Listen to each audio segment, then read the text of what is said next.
Testing, 1, 2, 3. Testing, 1, 2, 3.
Marcus speaks.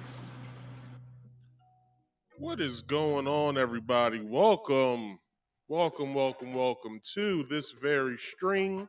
Marcus Speaks Live. I'm your host, Marcus. If you could do me one big favor as you are sitting here, please do me this one favor.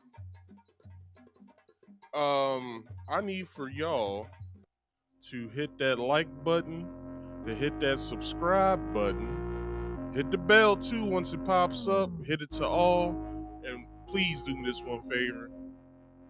Go and subscribe to this. Go and share this here show on your social medias. All right. Now, I only have a few things to say before we get into the show, so let's get into them. Every Friday I do a game stream on this here channel, Marcus Speaks. All right. It is called the Marcus Speaks Play game stream. That comes on every Friday at 6:30 p.m. Eastern Standard Time. And then when we turn around here on Saturdays, I do this here podcast, Marcus Speaks Live. You can catch both shows on each of their days at 6:30 p.m. Eastern Standard Time. All right. So please don't forget, make it a mental note, subscribe, hit the bell, and then you'll see we pop up every Friday and Saturday. If you could, please do me one good favor. Since you already subscribed to this here channel, Marcus Speaks, please go into the description and go to the Rumble link. Hit that Rumble link. Go to my channel and follow me over there, because I would like to start, if the conversations around the topics that I present to you guys on this here podcast, if they get spicy, I would like to just go ahead, cut this here stream on YouTube, have everybody go on Rumble so we can continue the conversation, because community standards over here, so we can't do too much on YouTube. But on Rumble, their community standard is the First Amendment, freedom of speech. But it can't be any type of speech where you're threatening somebody, or you're saying that you're gonna do something harmful to them. You can't do that over there, but you can speak as freely as you want, as long as it's not harming anybody. All right, so do me that favor. Go ahead and hit that Rumble link and follow me over there so we can start doing that. If you would like to come up and speak to me, you can. You can do it one of two ways.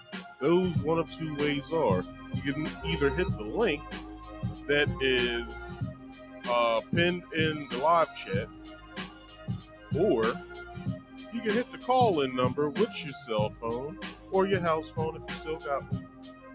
You can go ahead and hit that number at 302-283-9791. I repeat, the number to Marcus Speaks Live is 302-283-9791. All right? But if you hit the link, if you call in, there are some rules. All right? You just can't be saying and doing whatever you want over here. I don't know what they do on other people's YouTube channels, but you can do certain shit over here on this channel. And you got a certain set of rules. It's only three.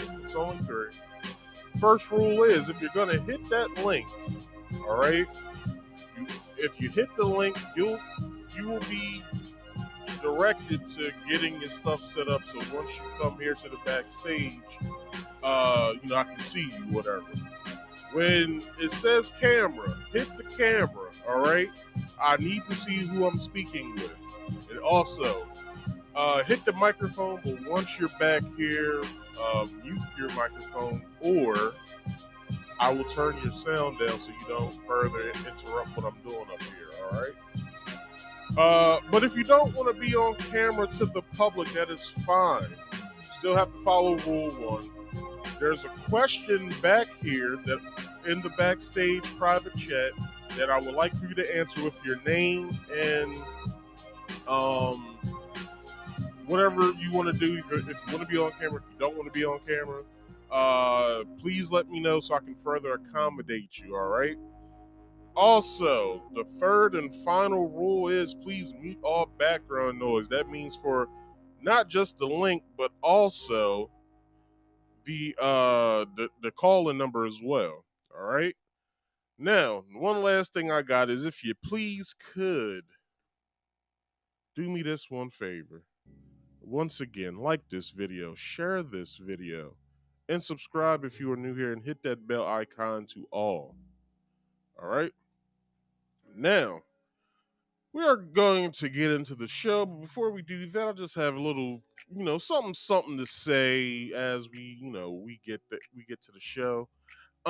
If you guys haven't been here, I like to play videos when I do my podcast, because I present articles, also make an argument while I'm reading the article, and I also like for the video to further what I'm trying to purvey to you.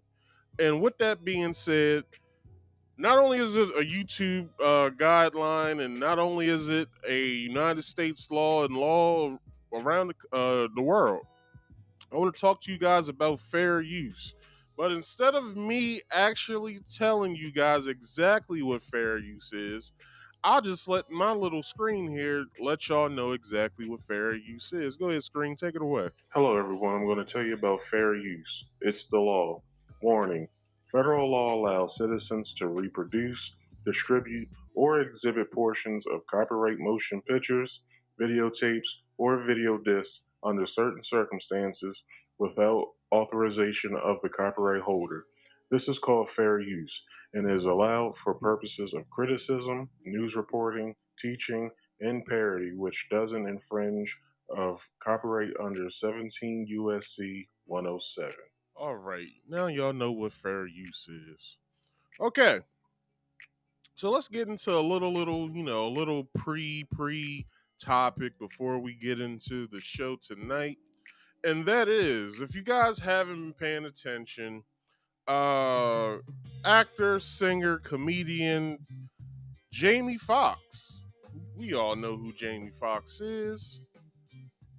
Jamie Foxx was put in the hospital earlier, uh the middle of last month, because he suffered some sort of medical condition. No one knows what the medical condition was. Some people were saying that it was the stabby stab. Nobody really knows exactly why. He was placed in the hospital and in a coma for those 3 weeks. But recently he has uh, wrote on his Instagram. He has so Jamie Foxx breaks his 3 week silence after his family revealed that he was hospitalized due to a medical complications, and he wrote on Instagram, "Appreciate all the love, feeling blessed." So, a lot of people have been on their shows or just on Instagram or social media proper. They have been, basically saying how they felt about Jamie Foxx, and they hope that he pulls through, and they hope that he is, doing well. Well, with that, he has let us know that he is doing quite well, and we all are thankful that we were finally able to hear from him, because it has been a bit of a scary little situation, because no one knew what was going on and no one understood the the full complicated issue of what was going on with him. So I like that he was able to, you know, create some sort of a post on Instagram and let his fans know that he is doing fine. And with that being said, I give him a round of applause.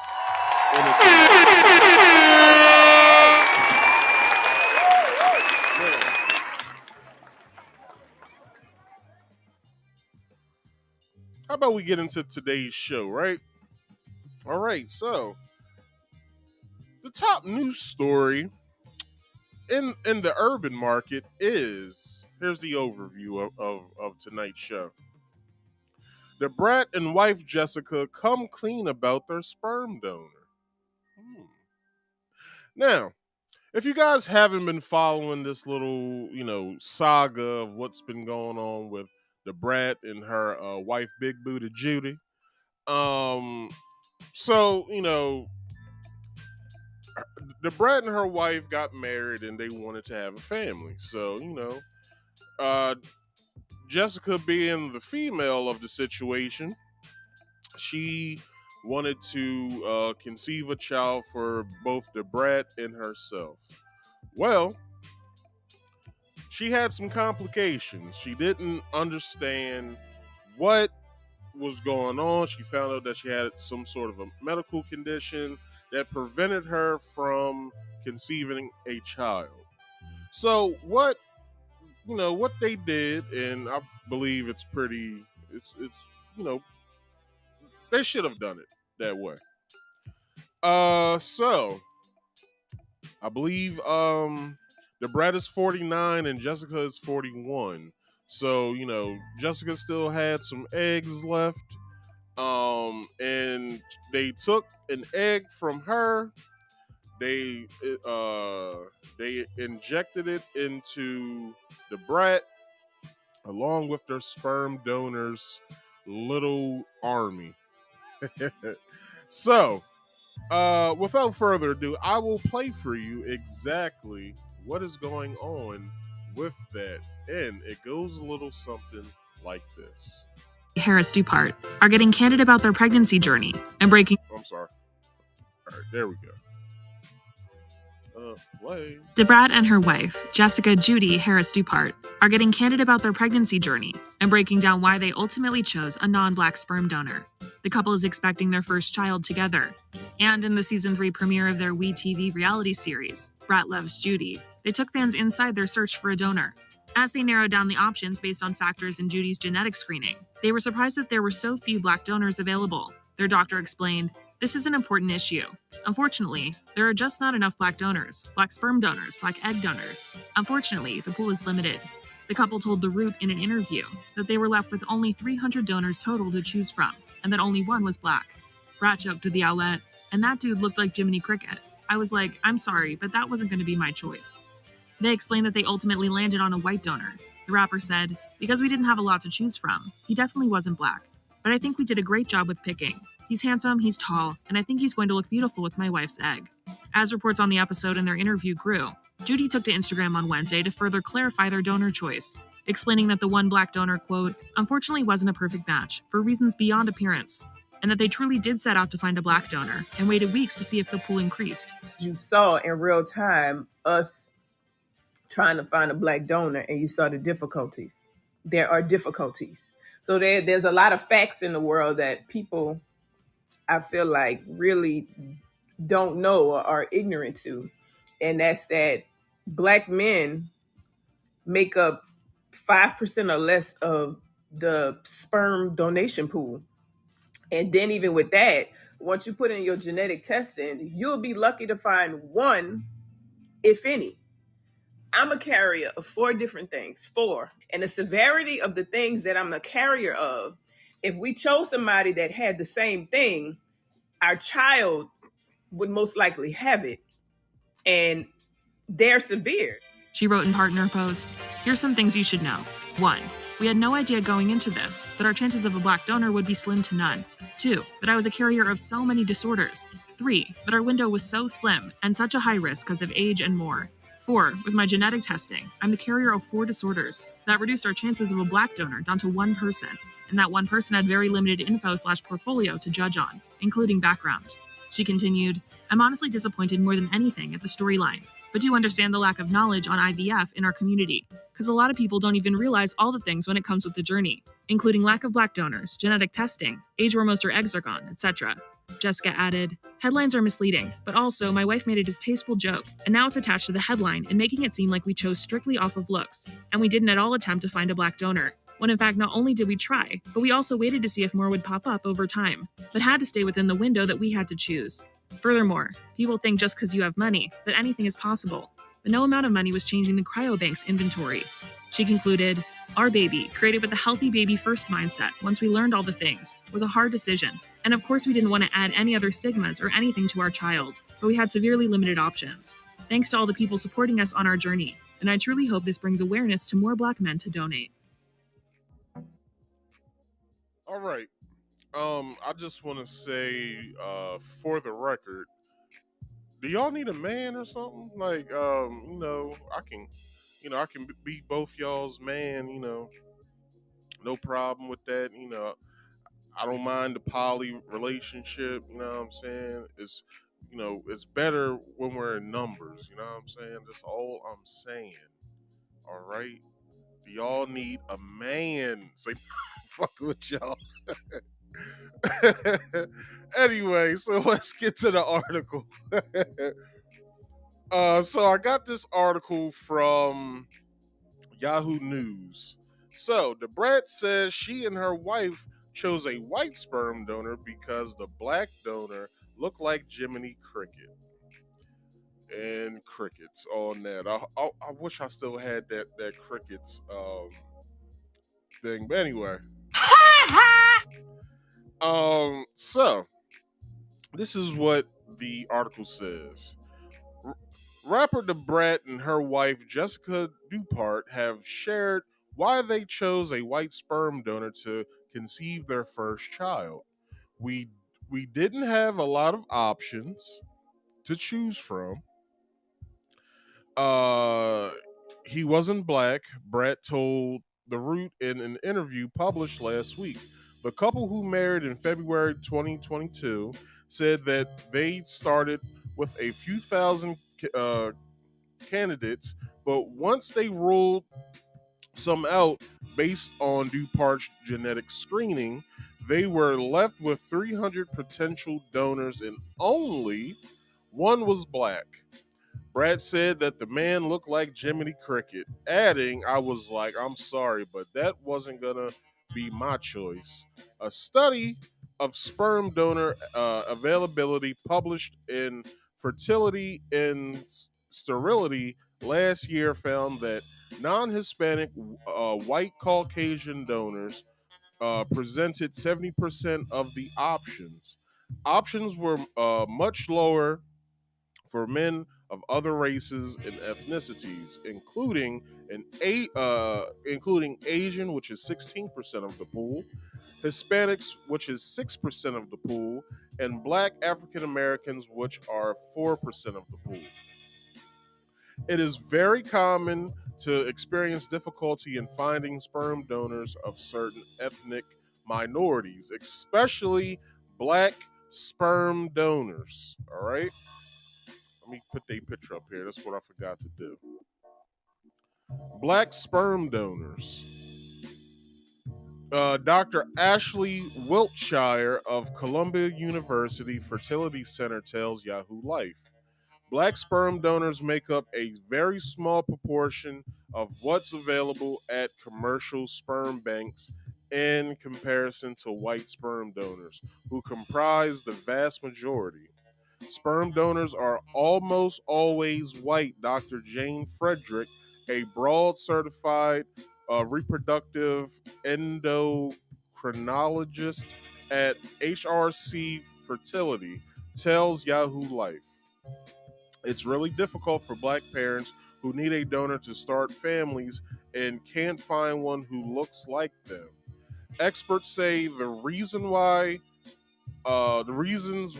aren't clear, but there are some theories. Discussions of infertility in many minority communities is not common.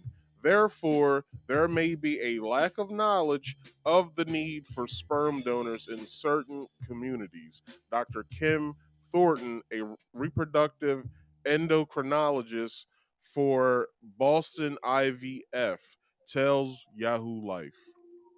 There's also a generalized distrust of the healthcare system based on prior experiences with experimentation within the black community. Thornton says, and that can make men less likely to donate their sperm. More importantly, is the lack of information being disseminated into minority communities to dispel myths and to highlight the need for sperm donors for minority groups, she says. Sperm banks need to be international in their efforts to educate the need to reduce stigma or mistrust and then recruit minority donors. Because there is such a small pool of black donors, there can be a lot of demand for the sperm that is available. If the black donors are being used up, then there's a shorter supply for other people of the same race. Frederick points out. This isn't unique to sperm donations, though it can be difficult to find donors, both egg and sperm, who are of this certain background. Dr. Shit, how the hell do you say this lady's name? I'm gonna do my best. Asima Ahmad, Chief Medical Officer and co-founder of Carrot Fertility, tells Yahoo Life. Patients do typically have plenty of options, Though, when choosing a donor, intended parents have access to donor profiles that typically include health information on the donor and extended family parents, grandparents, and siblings, education, and professional experience. Baby pictures and answers to personal questions such as artistic and athletic ability, favorite childhood memories, and why they wanted to become a sperm donor. Allison Margolis, egg donor consultant for Maven Clinic, tells Yahoo Life. Some agencies also offer adult pictures and audio recordings, and it's often viewable on a user-friendly website, Frederick says. But experts recognize that there is a challenge for some patients who want their babies to look like them. Diversity is a problem in sperm donation, Frederick says. It does create an issue for people of color. The Chicago rapper added that despite the lack of suitable donors, she thinks she and Dupart made the right choice. Now let's stop there because I was reading I was reading a lot. Let me stop there because this is what people on the internet aren't understanding. Because for the simple fact that the person that they saw in the picture, or yeah, the person that they saw in the picture, they said looked like Jiminy Cricket, which was a black dude. Okay, although we didn't get to see the picture, because so we don't know if the dude did or didn't look like Jiminy Cricket. But I will say this: out of what I've read,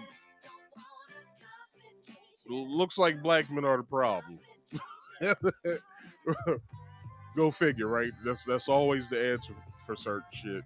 That black men are the cause of it. But you got to look at the the flip side statistic when it comes to education. Black women make up more of a percentage in the African American black community than black men. So you got to look at the education pool. There's more women going to college than there's more black men going. I'm sorry, more black women going to college than there are black men. So they live in a pretty decent black. Um, they live in a pretty decent black city, right? So how's it that no one out of all the black men, professional men at that in Atlanta, how's it that they couldn't find just one? Just one. And the one that they, fell upon, they said looked like Jiminy Cricket. Well, all I gotta say is sorry for your luck, but now people are upset at them because they chose a white guy. Now the white guy, you don't know. The white guy could be, this tall, athletic, artistic guy that they're probably looking for the certain for basically, they want their child to be, probably artistic in the sense of because his one of his mothers was a famous rapper. Now they a radio host. Jesus Christ, get off my face. Um, then you have Judy. Judy is a founder of a business, so she's basically rich. All right, a striving business at that. I believe she founded some sort of like hair care product or something like that for black women. So, we gotta look at the numbers of black women across the country getting their hair done. every week. So, Shorty's getting money. So,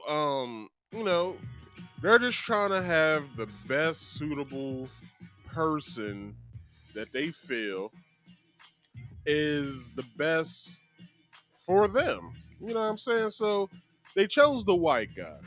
Okay, so this information goes all over the internet and people get upset. Why? I have no idea because number one, it ain't your body. Number two, it ain't your sperm. And number three, let these people do what the fuck they do. They two lesbians. They trying to, be a part of society and they want to have a family. That's all. That's all that it is. And although, my personal feelings about, gay and lesbianism, transgenderism and all that, like I don't fuck with it. I'm more of a conservative type of guy, man, woman, child or children, that's my whole thought. But, you know, it's only the lifestyle that I disagree with, not the people. So it's like with them, it's like, look, they're just trying to do what's best for them. And maybe the white guy was the best choice. We don't know. They didn't read his profile out to us, nor do they have to, for the simple fact that it's none of our goddamn business. And why do people get so invested in other people's business? This is why, because motherfuckers are bored. They're on the internet all day and they're bored. They just need something to complain about. I said this when it came to the far right getting upset that a dude dressed up as a woman got presenting their favorite beer was their worst enemy. They were bored. You know what I'm saying? Instead of you just being like, well, I ain't gonna drink that beer no more. I'm gonna go and drink a Yingling or a Michelob Ultra or Coors Light or Miller Light or Miller High Life, or my favorite beer, Lion's Head. Um, none of them thought to do that. Instead of making a big spectacle of this is what I think about your beer, and they shooting cans and shit like that. It's like, man, that's some childish ass shit. Just chill the fuck out because it's not that damn serious. But this is th- this is what we this is what society has came to. A bunch of damn complainers. Now I may complain about certain things, but when it comes to the severity of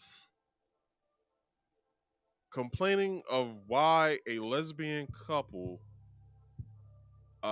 chose a white donor for the simple fact that because of the Brat's wife's medical conditions and the things and the complications that she has when it comes to conceiving a child is an issue to you guys, you're bored. You're get a hobby. This is the reason why I started this. This is the reason why I started this whole goddamn podcast. It's for the simple fact is that I got bored. So it's like I can't have certain conversations with some of my friends because either they don't know about what the hell I'm talking about or they pretty much don't care of what I'm talking about. It's like, okay, I'll just present it to the people.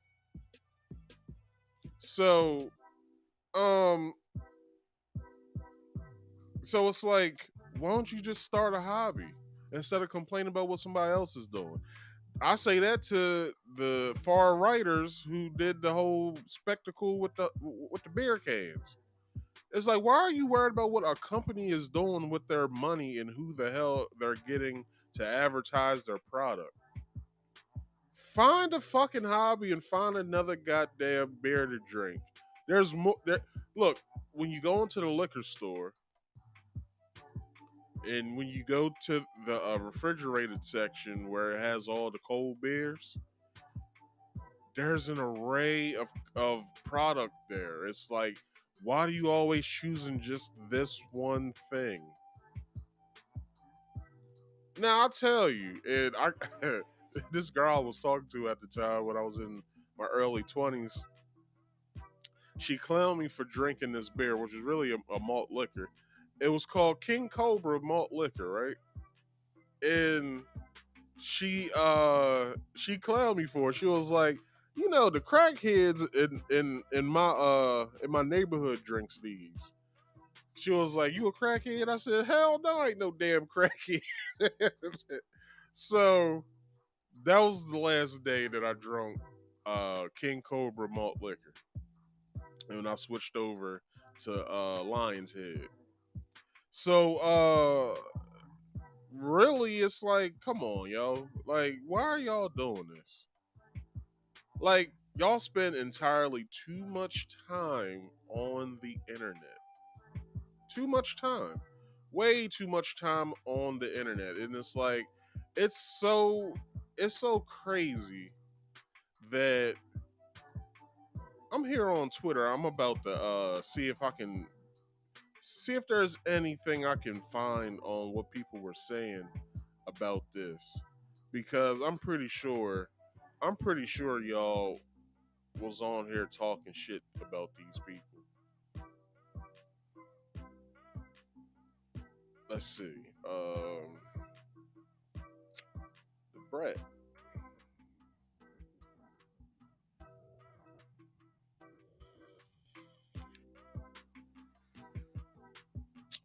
So yesterday, no, I'm sorry, that's the wrong person.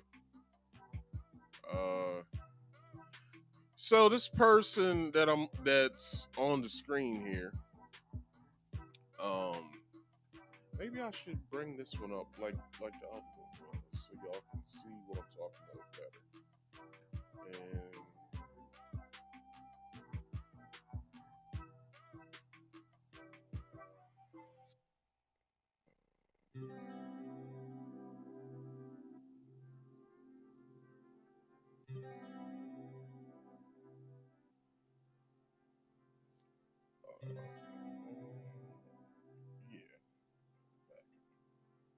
yeah,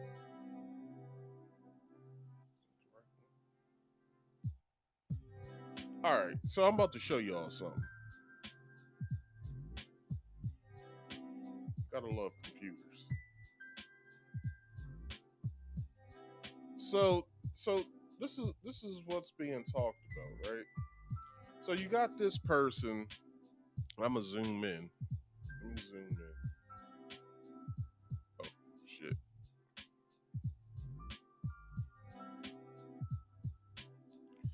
You got Queen Labeefa, which is a funny ass name to begin with. Queen Labeefa says the Brat pregnant with a white man's baby. Question mark,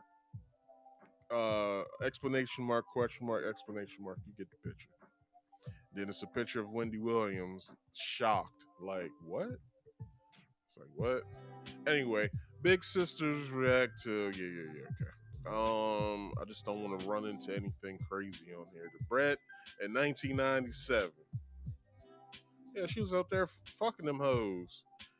Why niggas was fucking her? We all know what happened between her and uh, uh, Allen Iverson. The Brat with the Brat with I left something in the kitchen, but I'm trying to listen tactic. I don't know what that means. Okay, it's not a lot on here about this. When I talk about sisterhood, this is what I mean. Yeah. The Brat. So, Corilla. I've never heard of her. She has a blue check. So she says hashtag the Brat and hashtag jesseca-dupart chose a white sperm donor for their child because they believe the lone black candidate looked like Jiminy Cricket. They wanted a black donor, but because there are so few, they chose a white man who met their criteria. So I don't know what she's saying other than, let's see, just some gossip. So let's keep going. Um, know. Thank God that wasn't bad. The Brat got the white seed in her. Dr. Ubar looking like nigga. All right, so your hair shorter than mine says the Brat ain't slick. She just wanted a child with good hair. Tom, I guess he meant talk about she ain't want the black man sperm because he was ugly. Show us what the white dude looked like then. I hope the baby comes out with 4C hair. 4C hair. Matter of fact, make it 4Z hair from the depths of Africa, and then they got these African children out here with the beads on their hair. That's fucked up, dog. That's fucked up, but funny. That's fucked up and funny. Let's see. I will leave a nigga on our wedding day. I never gave a fuck. Okay, Asian the Brat. I'll do one more.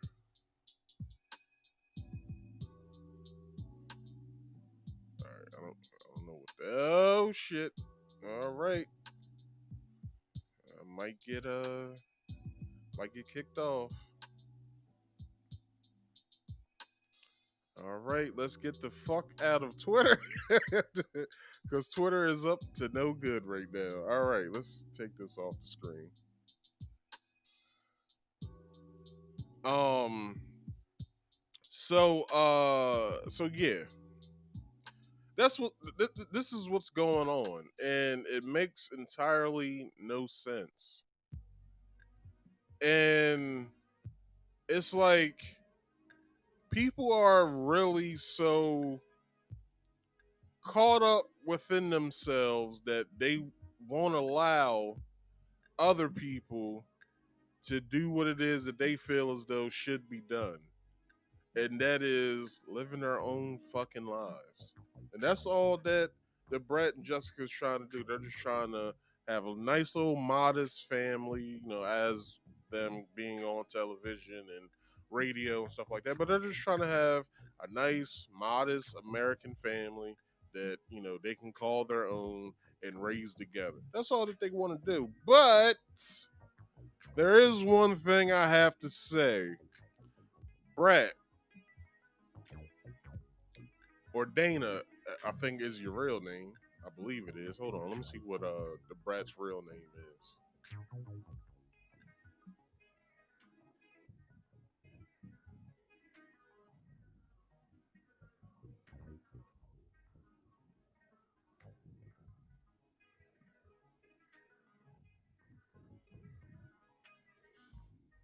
Give me a second. I gotta go through some foolishness.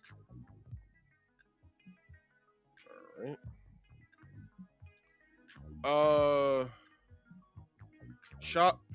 Shawntae Harris is her real name. I didn't know that. Shawntae Harris-Dupart. So wait a minute. So your wife is the man in the situation, and you're the woman, the Brat. Wow, I did not know that. Her legal full name is Shawntae, Shawntae, Shawntae Harris hyphen Dupart. Didn't know that. Yeah, you learn something new every day. But Shawntae, one thing to say to you, you you you inserted your wife's egg into yourself so y'all could have your family. There's one issue with that, because if y'all break up, that child goes with its mother. Okay, some of y'all don't understand what I'm saying. The baby is basically a no. I'm sorry. The Brat is basically the apartment building for the baby. She's not the actual mother, if you guys are catching my drift. The egg belonged to her wife, Jessica, and then the sperm is some random white guy. And then they artificially inseminated the Brat to then carry the child, which means the child, DNA wise, isn't the Brat's. But I'm not a doctor nor a scientist. I don't know the ins and outs of that. So, I don't know if, the baby, since it is, of two other people's, I don't know if it would carry the genetic code of the person that is carrying the child. I don't know. I'm not a doctor. So, I'm just out here just saying shit at this point. But what I just said is true, though. Like, the Brat, like, legally isn't the mother if you look at it. Although her name will be on the birth certificate, but or will it? Damn, I have so many questions right now. I need a doctor, man. I need a a, a, a birthing doctor. I believe that's an OBGYN, I believe, I guess. I don't know. But yeah, I need to know these I need to know these answers to these questions that I got right now. But anyway, uh so motherfuckers are bored. People don't understand what the hell's going on because of someone else's choice and they're upset. Okay, be that as it may, why do you care so much? Because these people aren't bothering y'all. But, since this is the internet and since, we have social media and since everyone can speak their mind, everybody's everybody's a genius. Everybody knows the answers to shit. And I say this, and I'm really stealing this from somebody, another, well, ex YouTuber or whatever. He said that motherfuckers need licenses to start talking on the internet, and I don't disagree.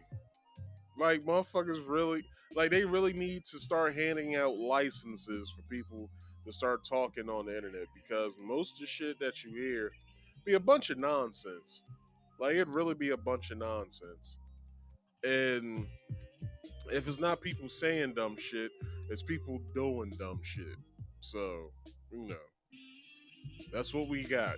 And that's the only thing that we can really look at right now, is that people are complaining that they chose a white man to be the father of the child, of which that man will never meet that child, because hence that's the reason why he went to a sperm donor.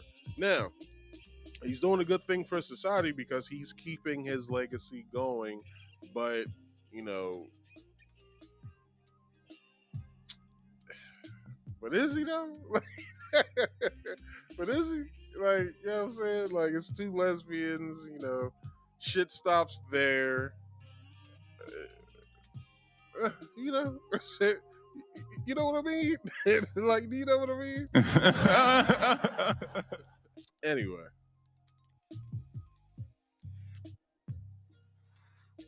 Let's continue back to the article. So, this is in quotations. I don't know who's saying this. Probably one of the Brat or Jessica. And it says, "I think we did a great job with picking," she said. He's handsome, he's tall, and I think he's going to look beautiful with my wife's egg. On Tuesday, Dupart took to Instagram to hit back at criticism that she and the Brat didn't want a black child. Black men make up less than 5%, which I told you guys earlier. It was, they only make up 4%, so less than 5% of the donation pool, she wrote in the comment section of a post from Baller Alert sharing the news of the couple's choice of donor. We waited a few weeks to see if the pool increased, she added, but unfortunately with the time frame we had to choose within 6 to 8 weeks, and there were no more new black donors that fit within the perfect hold on that fit within the perfect fit with my genetic testing. Brat 49 and Dupart 41 first announced that they were expecting in February, and in an interview with People, they detailed the difficulties of their fertility journey, revealing that a few days after their first embryo transfer, the pregnancy miscarried. We were so happy, happy, happy, and then it was like depression, Brad said. I have never been so excited about something I didn't even know. I didn't even know I wanted, and then I fell in love with the idea, and then it was all snatched away from me. Thankfully for the couple, the second round of how do you say this retrieval was a success, which Brett described as a blessing. I never thought I never thought I was going to have kids, she said. I thought it wasn't in the cards for me. I've had a great career, a full life. I felt like because I felt like I felt like because I didn't get pregnant earlier on, that it just wasn't going to happen for me. In the end, the brat told the Root that she's happy with the final selection she and her wife made. I think we did a great job with picking, she said. He's handsome, he's tall, and I think he's going to look beautiful with my wife's egg. So that's it. That's what's going on with them. Like, they basically are happy with their decision. They don't care what everyone else is saying because it doesn't fit their narrative or whatever. So, hey, to me, to them, personally, I don't agree with your lifestyle, but I believe just seeing y'all, whatever y'all, I've been seeing the Brat for over 30 years on television. Then, Jessica comes into the picture and, she's beautiful as well. And to both of you beautiful women, I give you guys a round of applause. You guys are basically living life, all right? So live y'all's lives for the simple fact that, look, if y'all need a man, look, I'm available. Like, you know what I'm saying? If y'all are curious, y'all might want to be like, well, we might want to add somebody to this relationship. Hey, I'm available. All right. I don't mind having two beautiful women on my arm. You know what I'm saying? I can play ball with the Brat while, I sit there and talk sweet to you, Jessica. Me and the Brat can go out and get some drinks at the bar. We can max some bitches. You know what I'm saying? Then we can come home and tell you all about it, Jessica.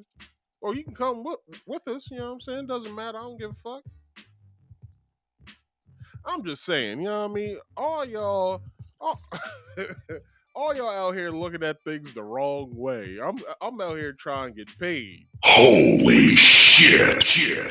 So, if y'all ever need another sperm donor,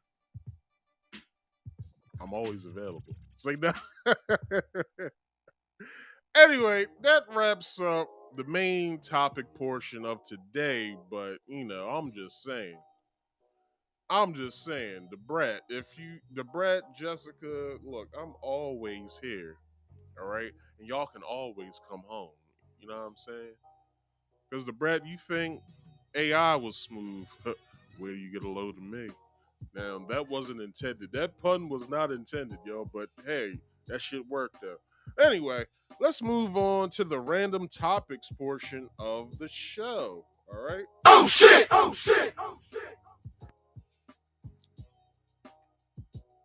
right.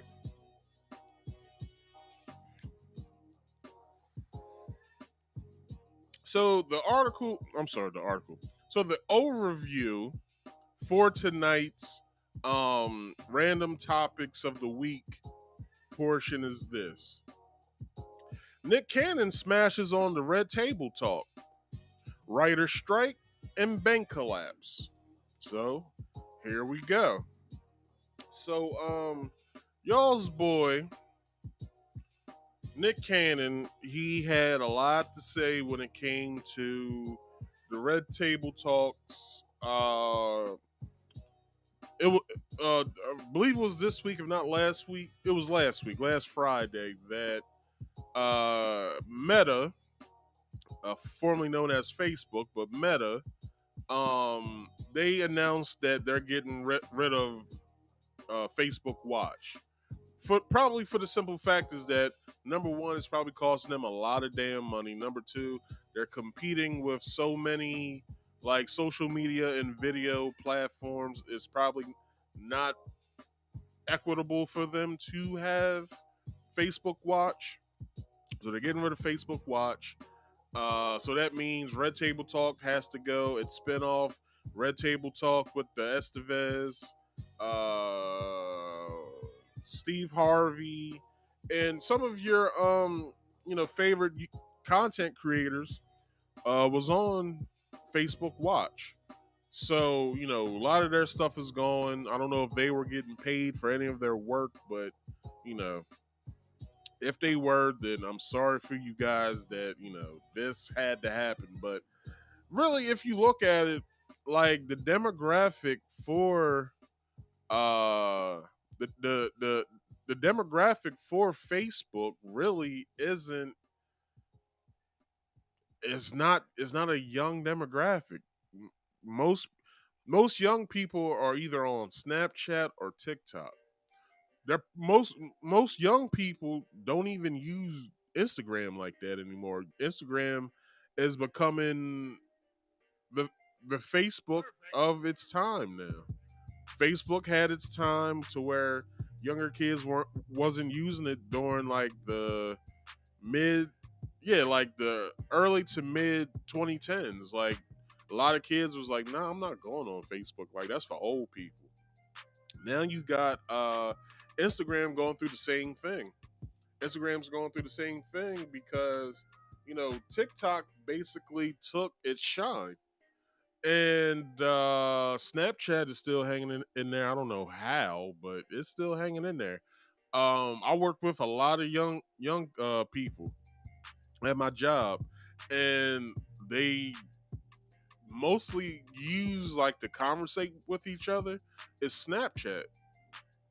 Like I remember I was trying to get these two this girl and this guy at my job together, and the guy asked the girl for her Snapchat, and I think she like blew him off or something because she was, I'm not trying to date anybody that I work with or whatever. And he looked devastated when he told me. He was like, yeah, she didn't give me her Snapchat. I was like, what?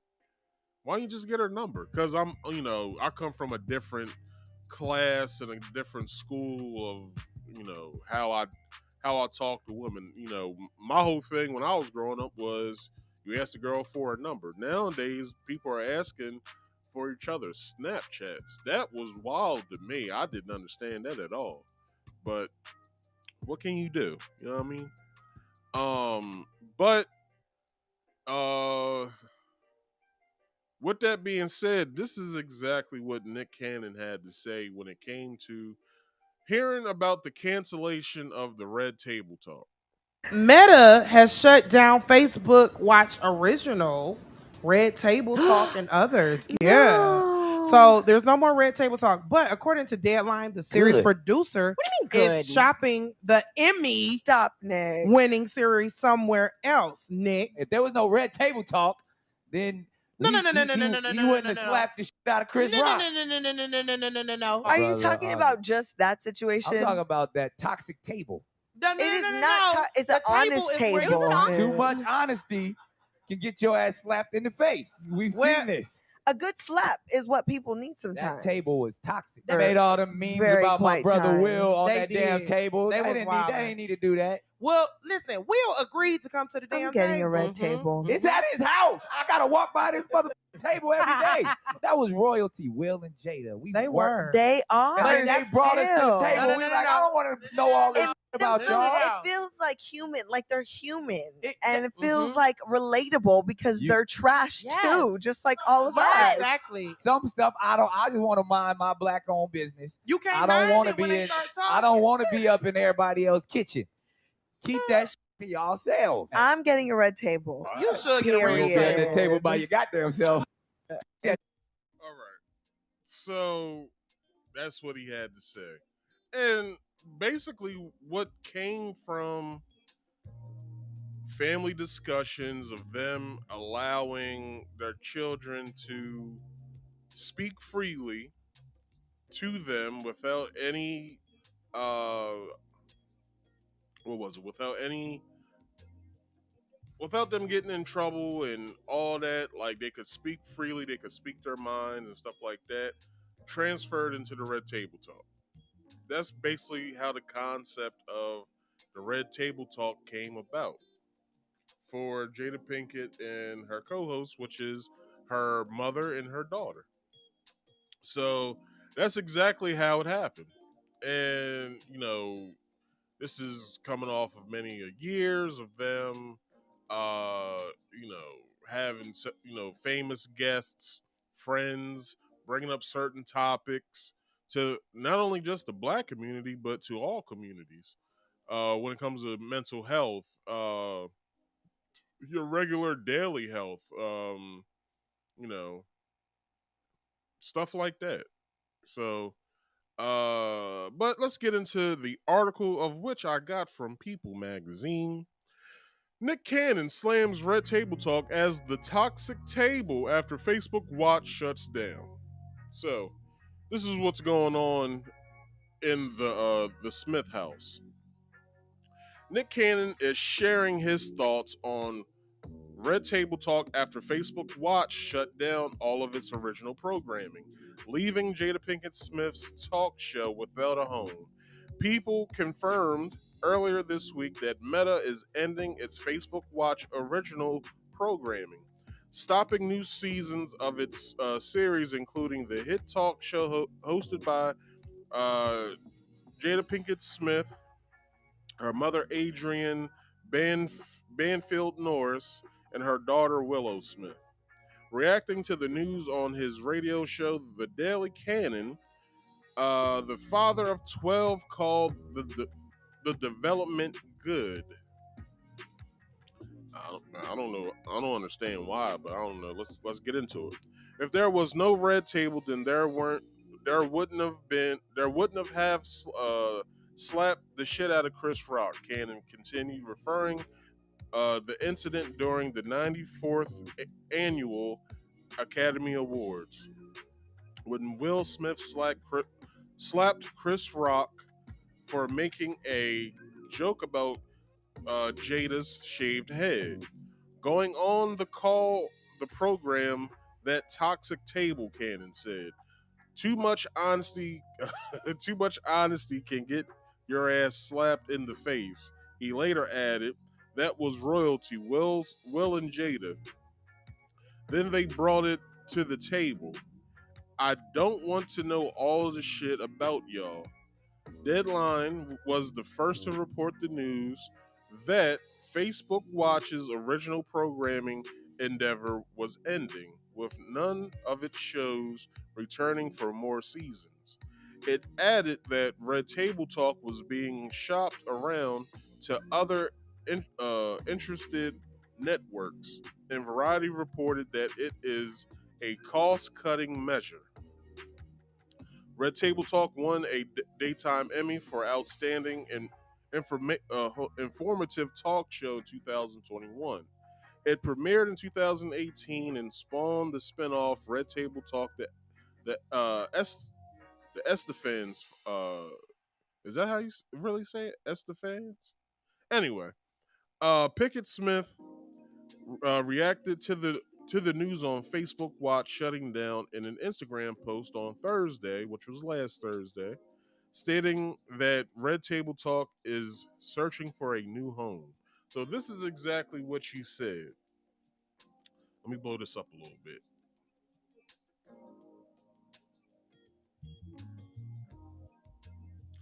So it states, we are so grateful to have such a beautiful partnership with Facebook Watch, and we are sorry to see the entire team disband. We wish everyone well in their new journeys to come. We at we at Red Table are in talks of finding a new home, and we'll see you soon. So that's exactly what she said. And let's see. So honestly, they can go anywhere. They could come to YouTube and be a YouTube original show, the Red Table Talk. Like there's no ifs, ands, buts about it. Or since they're a woman based show, they could go to Oxygen. Like it's a no brainer. Go to Oxygen. Um, you know, and they'll basically, they could probably start or have on Oxygen their very first daytime talk show, because Oxygen doesn't have one. So if they go to Oxygen, they could very well be the very first talk show to ever be on Oxygen. Now I don't know if that's the truth or not. I'm just saying shit at this point because I don't watch Oxygen, so I wouldn't know. Or they could go to the Hallmark Channel. All they do is play movies on there, bad movies at that, on there any damn way. So they can go to the Hallmark Channel. But really, it will be in their best interest if they go with like a YouTube. Like YouTube basically could YouTube can afford them, and then you'll have to have a subscription to be able to watch Red Table Talk by buying YouTube Premium, and then after that you get to see all of the seasons of which they had. Now I don't know if YouTube, I don't know if Facebook own the concept of Red Table outright, or if they licensed a deal with Facebook Watch to have their show on there. Who knows? Because their upload schedule was weird. Like they basically uploaded whatever the hell they wanted to, basically, to be honest. Like you couldn't, like, you can barely go on their channel or whatever and see where the last episode you saw is still sitting there. Like I don't know. Like I'm just talking shit at this point. But who knows, man? But more to come from that. They probably have an idea of where they want to go.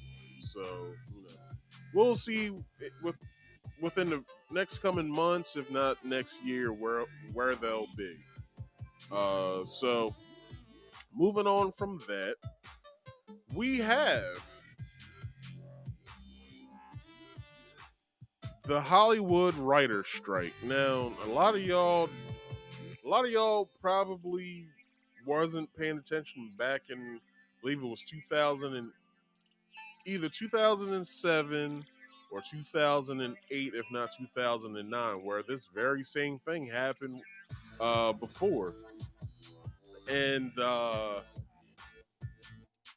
we didn't know what to make of it. Like all we saw was the writers in Hollywood was having a strike. This is around the time where like Marvel movies and stuff was getting big or whatever.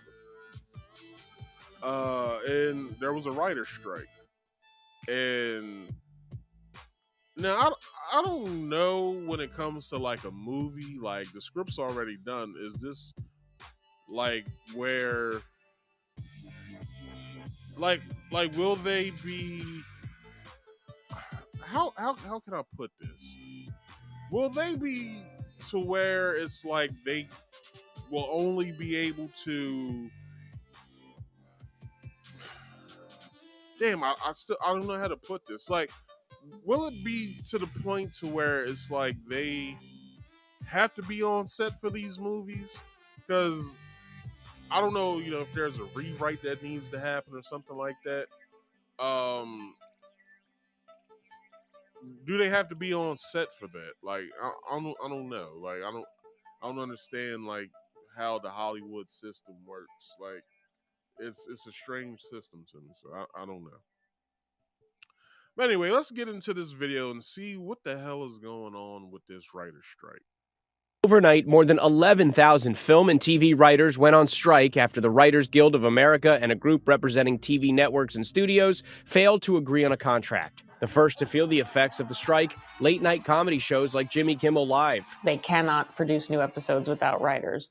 It may be a long time before viewers really feel the impact of a strike because all the major players have such vast libraries of shows. The two sides are at odds over writers' pay for shows on streaming services, among other things. The writers say streaming's lack of a regular seasonal calendar has hurt their pay. Network series typically. Before he continues, I would say that is true. Because let's look at it like this, right? So with streaming services, you get, you pay monthly for a subscription to then watch product, right? So with that product, you can either watch it once or you can watch it as many times that you want to, which builds the number. The hell is going on with my frame rate? All right, let me take this video down fast. So, which of which the numbers of said product start to build. Let's look at not Facebook. Let's look at YouTube, right? So each time one of y'all watch this video, things for like 30 seconds, that's when it places it as a view. For 30 seconds of you staying here, that then contribes as a view. So when that happens, my viewer numbers start to rise. And then if you like it, which you can now do on Netflix, that also builds my algorithm. It kind of puts me in the algorithm to where, oh, this is what other people are actually watching too. So, I don't get paid for doing this. I'm doing this for free. This is a hobby that I like to do. I like to talk shit. I like to talk about current events. So, with that being said, this is what's happening. These writers are getting paid to basically do their job, to write movie scripts, write daytime scripts for the host to read during on the teleprompter, and what they're going to be doing that day and talking about that day. And late night TV shows, I don't know why, but I don't know why comedians need writers. You should be writing your own monologues, or writing your monologue, then having a writer look over it to see how they can make it better, and then y'all go from there. But I don't understand why the fuck this is happening. Anyway,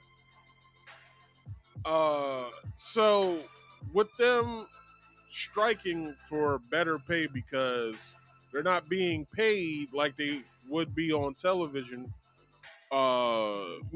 Television, every time a show comes on, you then have it to where people get paid. I believe the writers get paid, the actors get paid, the director gets paid. Whatever fee it is that they get from reruns. That's the reason why we have the what's it called? The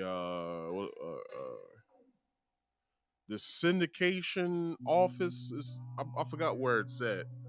But once your show is syndicated, which is 100 episodes, once your show gets syndicated, you you get it to where you get paid every time that show comes on. Now, what was one thing that some of the actors from the Cosby Show talked about once their show got taken off air? Because you gotta remember, Cosby Show was on like 2 networks. It was on Nickelodeon, and it was on what was the other network that it was on? Damn. I want to say Turner Classic, but it's not the Turner Classic movie channel. Hollywood Land or something. I forgot what that channel's called, where they show like all the old shows. But they were getting paid. And then once the shit came out about Bill Cosby, they cut the money off. Now I don't know if the Cosby Show's being showed and anywhere on television now, but you gotta look at it how the writers are looking at this. With a streaming service, they get paid for what they wrote, how the script is, and then that's it. And then they're not thinking of. Well, I believe that they weren't thinking about as many times as that movie or show that's on these streaming services will be replayed.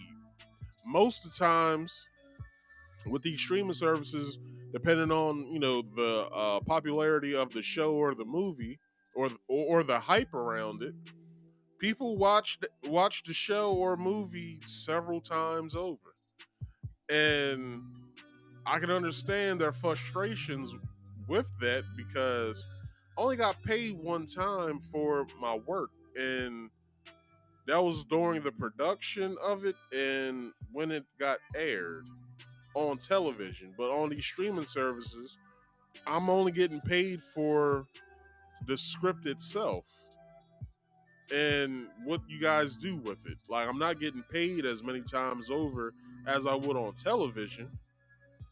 I'm only getting paid for my work, for the buy-in of the script, and then for, if I have to alter the script at all and stuff like that. Now it's like, what do they do from here? What do they really do from here? Other than what they're doing now, and that's striking, the strike for better pay and fairness within the industry. It's like, look, the popular. What the hell?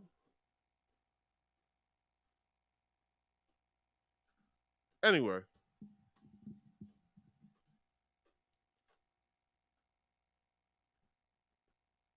Testing. Okay. I don't know what the hell just happened. Did the music crash or something?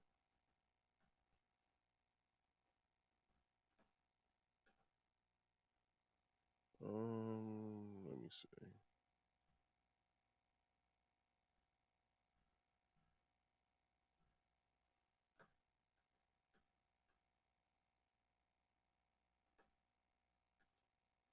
Why can I get to my applications? Any. How would I get there from here?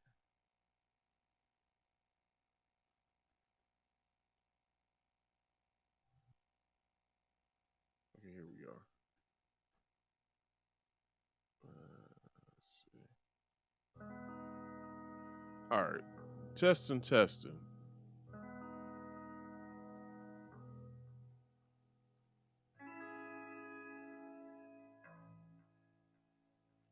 Maybe I should take. Let me take one of these windows down. I'm taking it down till I need it. Yeah, sorry about that. I have no clue what the hell's going on. But anyway, let's continue. So these people are striking for the simple fact is that they just want it to be fair. They want to be, straight down the line. This is what I'll be paid, and this is what I'll be paid off of every stream. Like, even if it has to be scale, You know what I'm saying? Like whatever, however much scale is, but even if it has to be scale, like at least accommodate these people. Like they work hard for these companies to write these scripts in order to, you know, have product out every day. Like if you look at, you know, your soap operas, your daytime television shows, your morning shows, your night, you know, the late night television shows, you know, these people work hard every day. Like I'm pretty sure that they have to glue themselves either to their phone or to a TV in order to pump out product for, you know, the viewers to watch every day. Like, and I'm pretty sure like the people who work at like Netflix and Hulu and what's another Disney Plus. You know what I'm saying? I'm pretty sure these writers, you know, I'm pretty sure these writers are really like have it to where they're probably fed up. And this happened back in the mid 2000s. Like mid to late 2000s. Like got they they went on strike, and I believe the strike went on for like a good month. A month or yeah, I think it was like a good month or so, month and a half that they were uh on strike, and it messed up one of the TV shows I used to watch by the name of Heroes. If you guys ever watched the Heroes primetime television program back in 2007, I believe, when it came out, that, you know, it was a good show. Like everybody was talking about it, how good it was. Everyone was enamored with the actors that was on the show. And then, you know, season 2 got cut short. Season 1, I believe, was all of 23, 24 episodes, and then season 2 was only 12 episodes because the writer's strike happened right during the second season. I believe the way that the writer or creator of the show, Tim Kring, I believe he wrote the season in parts. Like he would do the. I'm just speculating at this point. I believe he probably did like the first half of the season. Is gonna be this, and then I'll write during the first part of the season, the second part of the season, and then during the second part of the season, I'll write the third part of the season, or whatever. So we only got 12 episodes with season 2, and then everybody hated season 3, which, you know, I didn't mind it, but a lot of people didn't like it. And then Heroes Reborn came out back in 2000, either 17, if not 18, and people hated that damn show for some reason, because none of the old actors that was on the original show was on the retelling or the second phase of the show. So anyway, let's get back into this video. Let me bring it back on screen for you guys, and then let's see what he has to say. 22 episodes or even more. Streaming series are 10, 8, sometimes even 6 or even 4 episodes. The last writer's strike back in 2007 lasted 100 days, costing California's economy an estimated $2 billion. Experts say that strike boosted reality television, giving a rise to unscripted shows like Big Brother and The Apprentice. Maria, you're fired. But the impact of this new strike will go far beyond Hollywood and New York. Take Georgia, for instance, where movie and TV productions pumped more than $4 billion into the local economy last year. Georgia is a leader in the world. We're a top 3 typically production city. We're going to feel it more than most other markets and feel it, just as much as New York or LA would. The group representing TV networks and studios says it's committed to reaching a fair agreement. Watch breaking news. All right, so hopefully that they do that. It doesn't take 100 days like the last time. And let's hope that, television goes back to normal, because who really wants to watch more reality television shows? I believe between social media and reality television shows is the reason why society is the way that it is now. So let's get into this article, which I got from KTLA, which is the news station in LA. And they say Hollywood writers go on strike after negotiations fail. So this is what's going on. Hollywood writers are now on strike as talks between the Writers Guild of America and the Alliance of Motion Pictures and Television Producers concluded Monday without an agreement. This is the first WGA strike in more than 10 years, with more than 11,000 television and film writers expected to walk off the job. You're going to see picket signs going up in front of studios, in front of various other offices, as well as you're going to start seeing several shows shut down instantly. Deadline Hollywood senior editor Dominic Patton told KTLA. Now let's get into that. What he said. He said, pardon here. So, a lot of studios, as far as Disney, Netflix, who else? And it's been several like social media companies or big tech companies who also have been laying off as well. So who knows if this plays into that? Who knows if they're like, well, hell, we can fire those writers and we can just hire some new ones at a lower rate. Like, who knows what, these studios are going to do. But it's kind of wild that, after the first time that well, not the first time, there's been plenty of times that writers have went on strike in Hollywood. But I would say this. They didn't learn 10 years ago of what they were doing. Like, I'm pretty sure 10 years ago when the writer's strike happened in 2007, that he said it lasted 100 days. 100 days. That is only a little over 3 months that happened. So basically 3 months and 10 days it happened. Of which the only thing you could watch was reruns of shows and basically reality television. Of which I didn't mind, because my favorite reality TV show at the time was Robin Big back in 2007. Like, I loved that fuck out. Like, that show was funny as hell to me.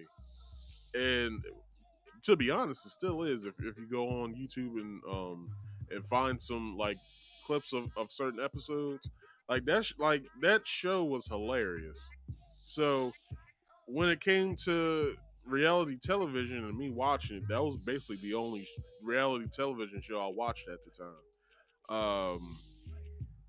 And then, I had other shows such as Heroes that I watched, and then whatever documentary I could find, and whatever book I could pick up and read. So, that was basically all that I used to do and kind of still do to this day. Like, right now I'm watching the docuseries of Tupac and Afeni Shakur, and I like it so far. I think it's only like 4 episodes or something like that, but I like it. They delve into more of the man instead of the rapper, and the mother of the the man who is the rapper, and his upbringing and everything. And last night I was watching, I believe it was the second episode, maybe. And they said when Tupac had, went bald, he basically contracted. Well, I won't say contracted because that means that he got it from somewhere. He developed alopecia, right? Now follow me real fast. So he developed alopecia, right? So that's the reason why he went bald. We know him as, Bald Tupac. And then, later in the years, his childhood friend, Jada Pinkett Smith, develops a form of alopecia. So do y'all think that brings Jada Pinkett closer to Tupac because they're dealing with the same thing, and she went bald like Tupac as well? I don't know. I'm just putting shit out there, man. I'm just Now fuck that bitch. Anyway, I'm just spitballing. Anyway, let's get back into this this article. So WGA and AMPTP have been in talks for more than a month with writers pushing for better base pay and increase in residual money. That half of all writers are currently earning scale the bare minimum of their contract. They also want higher contributions to their pension plan and health fund. On the other hand, television and film executives say they are still recovering from pandemic losses and have invested a lot of money into streaming content. The decision to strike was made following 6 weeks of negotiating with Netflix, Amazon, Apple, Disney, Warner Brothers, NBC, Universal, Paramount, and Sony under the umbrella of the AMPTP. The WGA said in a statement, though our negotiating committee began this process intent on making a fair deal, the studio's responses have been wholly insufficient given the existential crisis writers are facing. WGA's negotiating committee unanimously rejected the AMPTP's final offer and recommended to the WGAW board and WGAE council that a strike order be issued. The statement continued. The studios, who have been making billions and billions and billions, they say they can't do it. We're cutting jobs, we're cutting content, but of course, a lot of that is to please Wall Street and their stock. These are still very profitable companies. Patton said, viewing audiences will see an almost instant impact with late night shows and reruns starting Tuesday. This was this past Tuesday. If it drags on, scripted shows will be affected, and next season's network shows could be delayed or canceled. So this is the same thing that happened with the show Heroes that I was watching. They canceled Heroes. They canceled Heroes during the strike because they were on their second season. The strike happened, and then unanimously we hear through either, I think it was social media where I heard it from, that Heroes was being canceled, and me sitting here thinking like, damn, well, they tried to cancel the shit in the first season, but then they brought it back. Then they're canceling it now. So the way I looked at it, I was like, well, they'll bring it back, like whatever. So I think it took like all of like a year and a half for the third season to come out, but then people weren't pleased with the third season because you know it wasn't up to their standards. It wasn't like the first two seasons. So with that being said, it's like who knows what's gonna happen because you got all of these streaming giants now. You got Netflix, Amazon, Apple, which has Apple TV Plus. You have Disney with Disney Plus, along with Hulu and ESPN. I think they also own another one. I can't remember what other one that Disney owns, but they own another streaming service. Got Warner Brothers. Not too. Oh, Warner Brothers has HBO Max. Then you have NBC Universal, which you have the Peacock streaming service. Then you have Paramount with Paramount Plus. And then you have Sony with Sony owns Crackle, I believe Tubi. What other ones does Sony have? Stars, I want to say. And I forgot the other one, but they own several streaming services as well. So yeah, man, it's like, what are they gonna do? They might as well fold because you gotta remember during the pandemic, everybody was in the house. So what was everybody doing? Watching TV. Well, some people don't have cable in their house, so what was other people doing? They were watching streaming content. Not only here on YouTube, but Netflix, Amazon, Apple TV Plus, which I believe had just came out with their streaming service.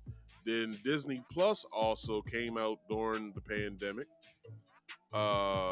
Then HBO Max came out, I believe, during the pandemic as well, and then Paramount Plus as well did too. Peacock, I believe it was a slow burn for Peacock, and then when they started getting better shows on Peacock, then that's when NBC started to push further ahead, and then Sony, I have no idea. But Paramount hasn't had the best experience with streaming services because when they brought us the Halo series, Jesus Christ, man, like that damn show was stupid. And I hope they don't think that we're gonna watch season 2 of that. Like nobody's gonna watch season 2. They probably had like 3 good scenes in, I think it was like an 11 episode, if not a 9 episodes series, and only 3 good scenes was in that show. That was it was the opening scene of the first episode. Then it was, I believe, episode 4 or 5 that had the big battle in the desert where we got to see like the grunts and the jackals, and I believe it was some elites, and we got to see the big bad of the situation. It was what the hell did they call it? The brutes. We got to see the brutes with the hammer, and that was a good scene. And then the final good scene was the last episode of the last episode of the season.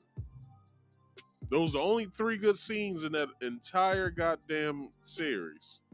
So I don't know what the hell that they're gonna do, but I would say they better get to it because motherfuckers is gonna grow restless and they're not gonna want to hear that, oh well, this show got canceled. Like That's just like with, popular star show, Power. What's 50 gonna do if they cancel his show?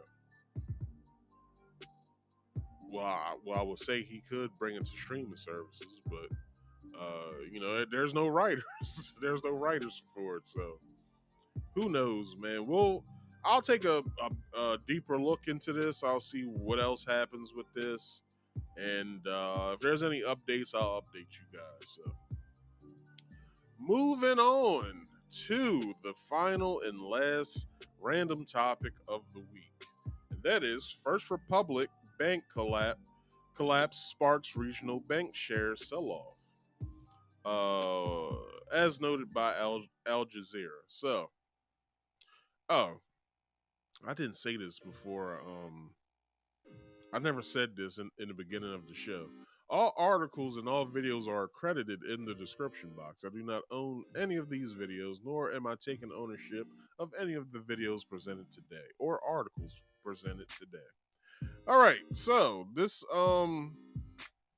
so let's hear what the smart guys have to say over at YouTube Financial. We are taking a trip down memory lane and tracking the series of unfortunate events leading to the collapse of First Republic Bank. This now clocks in as the second largest bank failure, a spot previously held by Silicon Valley Bank at the time of its collapse earlier this year. With more on the events leading up to JP Morgan Chase's takeover of First Republic after its demise, we have Yahoo Finance's Brad Smith, who will have the details on this. Really, I mean, we could see this coming, but now, but take us through the timeline. Yeah, exactly. So regulators, they seized First Republic Bank, marking it the third failure of a U.S. bank since March, which is the month where this story begins. First Republic began its fight for survival following the failures of Silicon Valley Bank and Signature Bank, and in its wake, panic about the stability of regional lenders cascaded across the country. Shares of First Republic nosedived 62% as it tried to weather the turmoil by borrowing from the Federal Reserve and the Federal Home Loan Bank, all while also taking in $30 billion in uninsured deposits from the 11 largest banks in the country. However, more turbulence shook the banking sector after Credit Suisse found itself in hot water, eventually leading to the Swiss bank being taken over by rival UBS in hopes to avoid more market-shaking turmoil. Fast forward to earnings season. Investors got a peek behind the curtain at the extent of the impact from the banking stresses in March. And while big banks came out fairly unscathed as JP Morgan racked in a major first quarter profit, First Republic, on the other hand, found itself in a world of pain. Shares of the bank, they sank, hitting a low after the embattled lender reported its quarterly results, revealing total deposits fell nearly 41% during the first quarter. In the coming days, the struggling lender found itself looking for aid once again from big banks, but this time to no avail.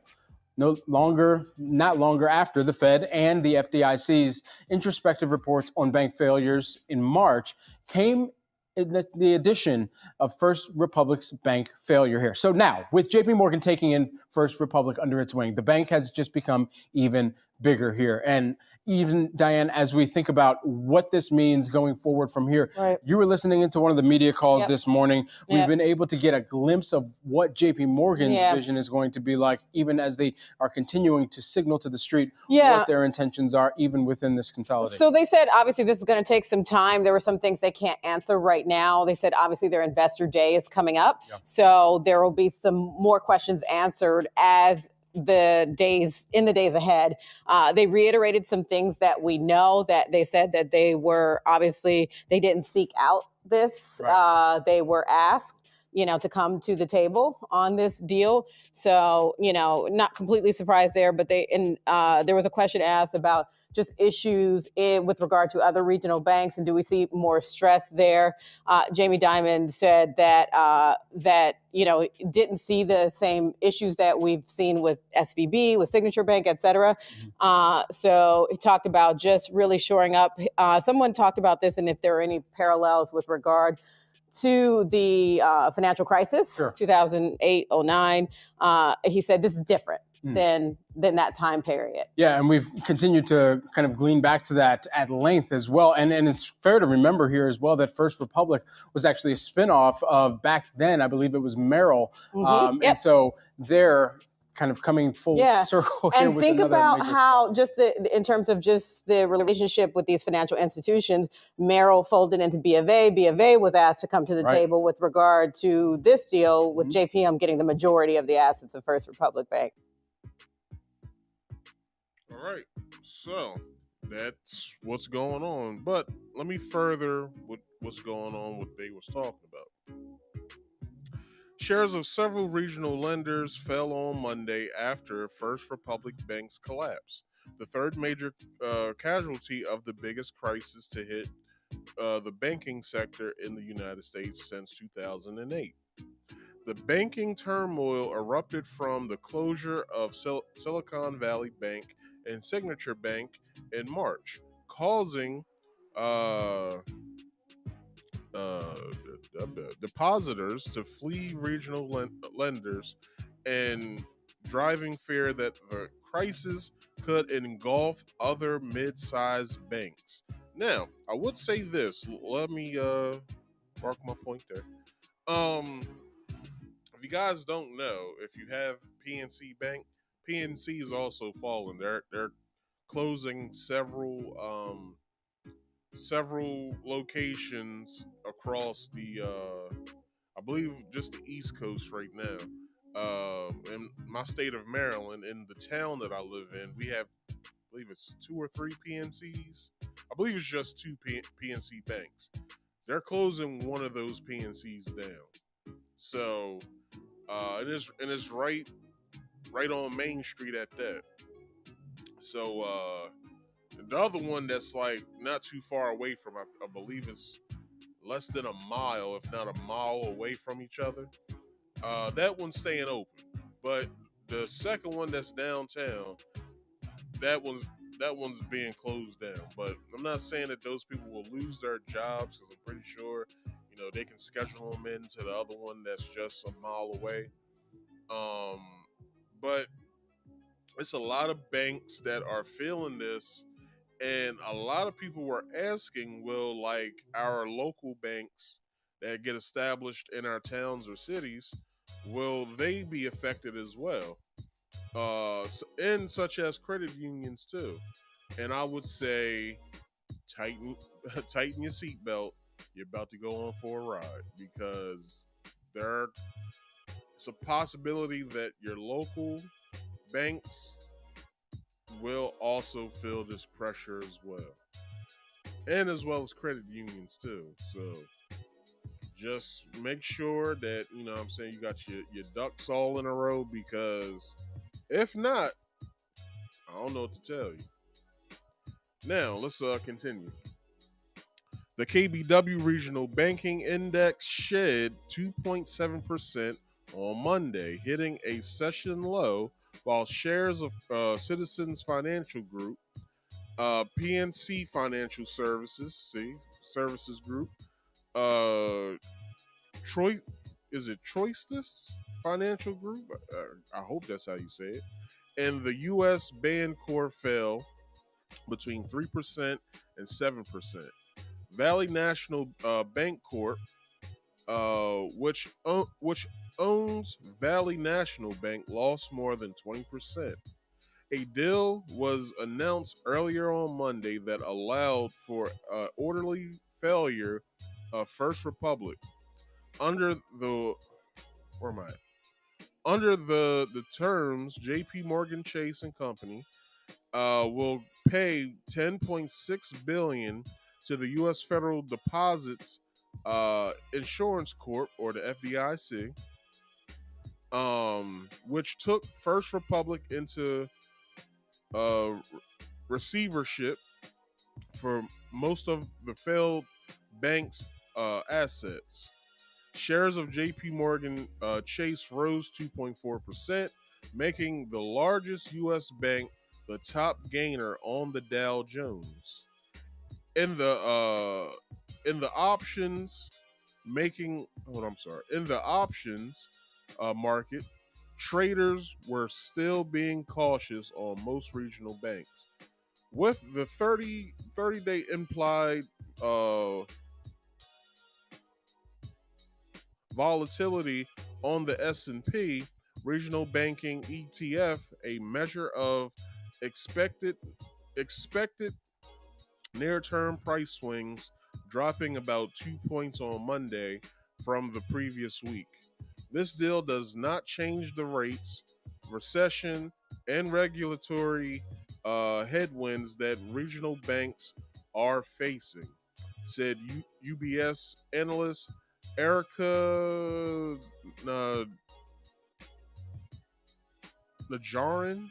Naharin, maybe it's probably Naharin, but added it is elegant solution that should lay to rest outstanding investor concerns over liquidity.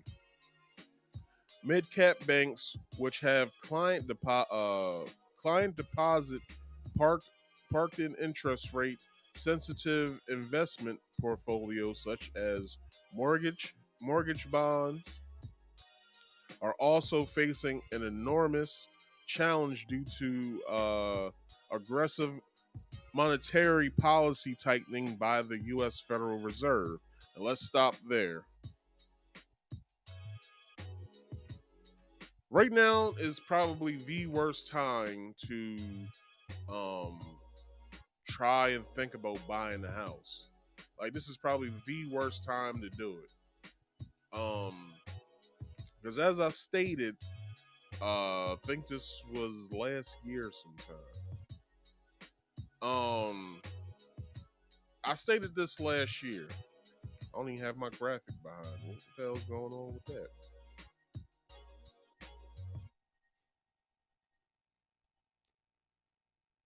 There we go. I stated this last year that it was that a recession was coming up. If not, we was already in one. I'm pretty sure you guys have heard it. Excuse me. And by now, I will say to the young lady that I am,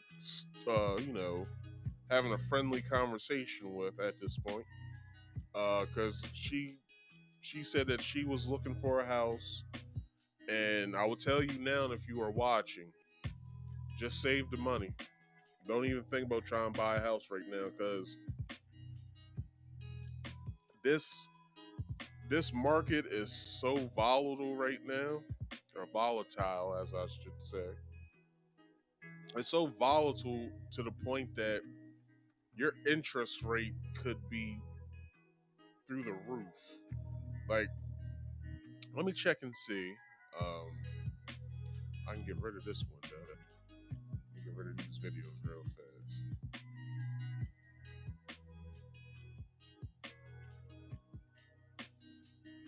All right, now,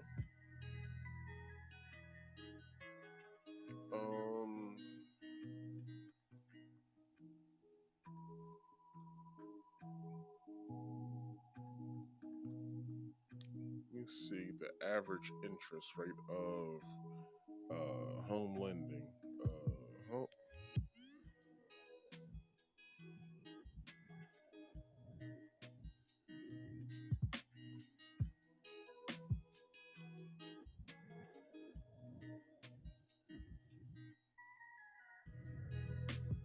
The average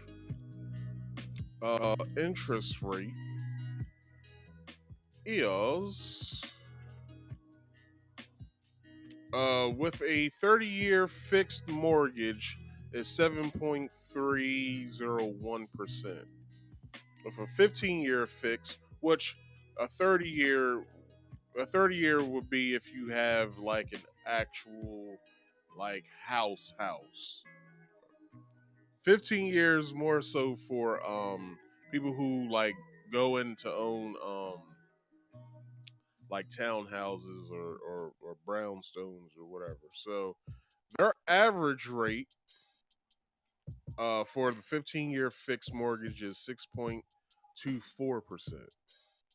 And I'm not too sure what this 10-6 ARM or ARM stands for. I'm not too sure what that stands for. Oh, adjustable rate mortgage is at the 10-6 is 6.878%, which is the average. Is just the average rate of what you'll find. So basically they have the little thingy here. I hope you guys can see it. So this is basically the average loan to your credit score between 700 to 719 in the state of Maryland. This is where I'm at, and then I'll have to do a down payment of 20% of what the actual uh, asking price of the house is. If not, if you don't negotiate, the price of the house, which you should be negotiating when you buy a car and when you buy a house. You should be in there haggling, like, nah, I don't want to do the blah blah blah blah. I'd rather do this. That's cool, but I want a lifetime warranty on that. You should be doing this every time you buy a house or a car, is driving that price down a little. I would say the best thing to do to drive the price down is drive it down 10%. Don't go anywhere past that. Try to do 10% drive down. If you don't want to drive down, then walk the fuck away. Because the best thing that will happen from that is them lining their pockets with cash. So that's what I would say about that. So although I'm not a financial, I'm not any type of person that's in finances. Just I know, I know when I hear a good deal, and 20%, putting down 20% of the asking price. That's not really asking much. Like, it's really not. So, and you basically will get a loan for that. So it's not like it's your actual money coming from that. You know what I'm saying? If you save your own money up, like like my dad did, like he saved his own money up and bought his house, and then he also did that with cars too. He bought cars flat out. Like, I don't want any sort of paper trail with this. I just want to have the car outright. My father hustled. My father was a hustler. I don't know if you guys know that he was a hustler. So he did his thing.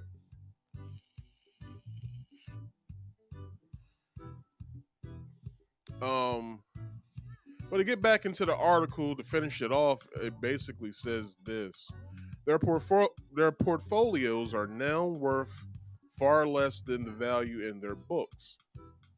While investors digested the rescue engineered by regulators for First Republic's assets over the weekend with a pinch of salt, Wall Street analysts were largely I have no idea what this word is because I've never seen this word before. So,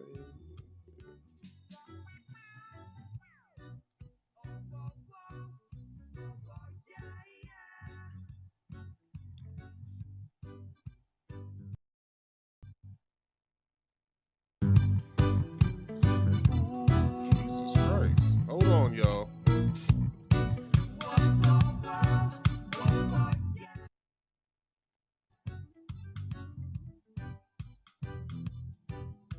Damn.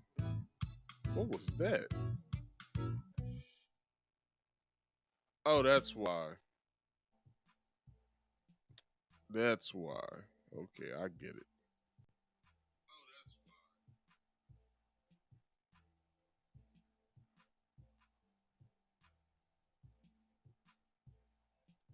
That makes perfect sense now. Why my audio's been doing weird shit now. All right, so back to it. Let me see what this word is again.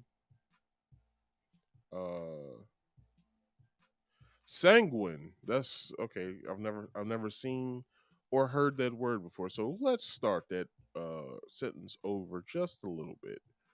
So while investors digested the rescue engineered by regulators for First Republic's assets over the weekend with a pinch of salt, Wall Street analysts were largely sanguine about the deal. What does sanguine mean? I don't even know what sanguine means.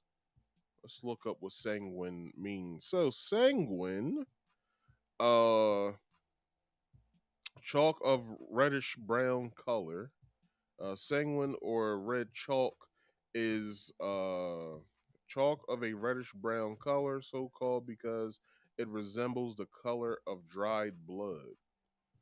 It has been popular for centuries for drawing. The word comes via French from the Italian sanguina, and originally from Latin sanguis. And the definition is basically optimistic or positive, especially in a apparently bad or difficult situation, and or blood red, or basically optimistic or florid. So that's what sanguine means. So basically, if you look at um, the first definition of sanguine, optimistic or positive, especially in a apparently bad or difficult situation.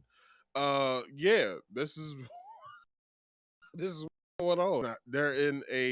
Uh they're in a bad or difficult situation right now with this whole banking situation because a lot of like we don't know what the future holds for us right now when it comes to this banking shit because we've seen three banks now fail, and they had to be taken over by the FDIC, and then things from there, shit has to get sorted out, and then now we're left with the dust.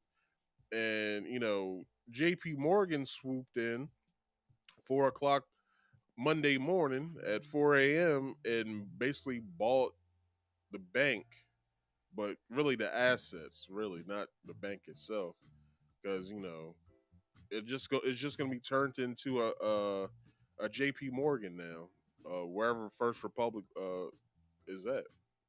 So who knows with all of this what's going to happen? But let me finish this article off, and then I'll see what else I have to say. This marks the second largest failure on record. Still, unlike Silicon Valley Bank and Signature Bank, the FDIC had a buy waiting in the wings, said analysts at Barclays. Now, Barclays is another bank that is not looking too promising as well. But we just have to, buckle up and see what happens from this, because there's no telling what this could mean in the future. And if you're scared, if you think that either your interest rates are going to rise, just note this right now. The Federal Reserve had their meeting, I believe, the middle of this week, and they raised the basis points another 2.5% or 0.25%. So you guys better buckle up, because if you think your interest rates are high now, what is it going to look like next year, or the end of this year, or whatever? Like, what is it going to look like? Because my credit card payments, the standard, like the bare minimum payment was $25. My payments now is $66.77 now. Like, the shit's weird. But this is what happens when you guys vote. This is what happens when you vote Biden into office. Some people might say, well, if it wasn't for Trump giving us all those stimulus checks, I remember Biden gave us one as well. you also got to remember too, Biden also has given um Ukraine somewhere to the number of, hold on, let me see, how much money has Joe Biden gave Ukraine? He has given Ukraine upwards of $75 billion. 75 billion. And also our troops is over there as well. So you got to look at that. Money of which, we could use here for, what's his favorite term? Infrastructure. For infrastructure, for these bank failures, if they choose to take the what's it called when this shit happened before? Bailout money. You know what I'm saying? That could very well be bailout money for First Republic, but we don't have the ends for it. So it's nothing that we can do, but this is what happens when we elect the jackass in charge, and with his incompetency to basically look at how it is. Like this is exactly what a lot of presidents don't want during their presidency, is to see shit like this. And also is various stores, brick and mortar stores, um that we like to frequent and to go to, and malls and stuff like that. Some of these stores, they're falling under as well, because you know with this free market that we have, that they say that we have, with this free market that they say that we have for capitalism, it's like it's not really looking very free. If the common players in this, such as Amazon and your Walmarts and stuff like that, are basically taking away, uh, you know, these the customers of these smaller businesses. And you gotta remember, during the pandemic, smaller businesses suffered to the point to where most of them had to shut down. One of those small businesses that just shut down here in my town was an African lady selling like African garb and sea mosses, and things like that. The thing was, not a lot of people was frequenting her store.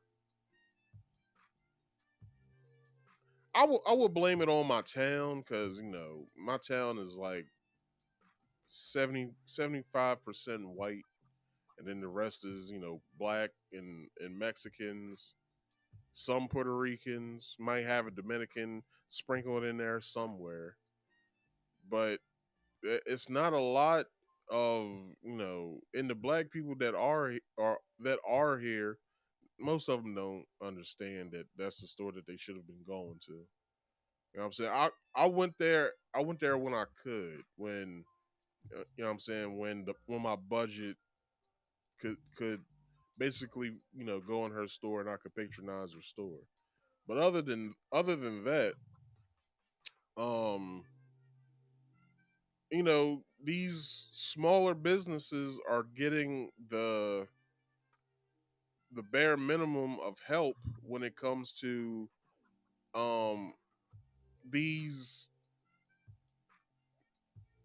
It's they're not seeing the same amount of like an Amazon.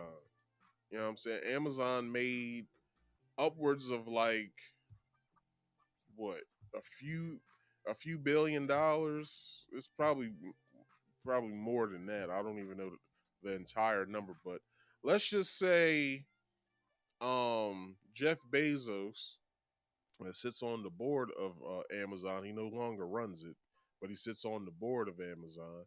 He got rich several times over during the pandemic. So it's like with this banking crisis happening, what are we going to be looking at come the middle of next year? Let's also put in perspective the Cash App owner who died, and then the Federal Reserve coming out the next day saying, "Oh yeah, we got a Cash App like app coming out as well, and it's way faster, and you can do it, after business hours and during holidays and stuff like that." And also, let's put in perspective how the United States government, along with the Federal Reserve, wants us to probably get used to using digital currency, or the CBDC, central bank digital currency. And I heard that that's supposed to be rolling out by 2025. So if that's the case, if us as Americans, since we only use cards everywhere, this is where our money resides, is in our Visas or our MasterCard, debit cards or whatever, or our credit cards or whatever. Gotta remember, we've been flirting with this for so long. So what will be the difference from us using digital currency next to actual hard cash that's in an account that we can use a card on? We've been doing this because all our money is digital. All of our money is digital. If you guys haven't been seeing it or haven't been paying attention to yourself only using your debit card everywhere, we've been flirting with this for so long. It'll be nothing for them to be like, oh well, they've been doing this for several years now, over a decade or so. They probably won't mind that they're not going to be using actual real money now. Like, that's just ridiculous for them to get upset that they're not using real money anymore. But what comes with the CBDC? It comes with, basically, you won't be able to use it in certain places. It can be cut off or suspended from you buying certain products. That's what they're doing in China. But what makes us different from China, right? They make their citizens pay the price for the shit that they do, and now we gotta suffer it as well. It's ridiculous. But anyway, y'all, that has been the show today. I hope you guys enjoyed yourself. No one wants to come up. No one has hit the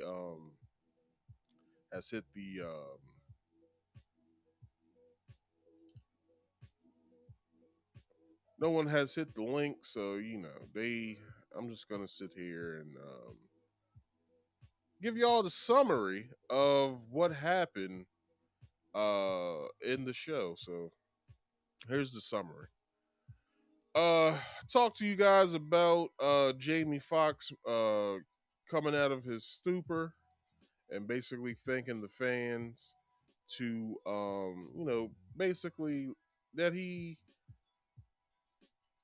thanks y'all for all the blessings that he has gotten over the past 3 weeks of him being in a coma, I guess he was in. And he just wants to thank everybody for sending all the love. Black America, or ghetto Black America, is upset that the Brat and her wife Jessica Dupart wants to have a white child because they couldn't find a black sperm donor, because the only one that they found They said look like Jiminy Cricket. That's hilarious though if you look at it. Like, come on now. Also, the writer's strike, these motherfuckers is basically holding they nuts, basically saying, hey yo, y'all ain't gonna y'all not gonna be doing the fuck shit to us. We want our money. You know what I'm saying? You can do all your little streaming services, all your little, shit become little when motherfuckers get upset. You can have all your little streaming services. You can have all your little, uh, all your little actors, all your little. We just want our money. So they gonna be doing that for quite some time until they get their money. But anyway, then you have this whole, First Republic having to, fail, and then JP Morgan swoop in to catch them.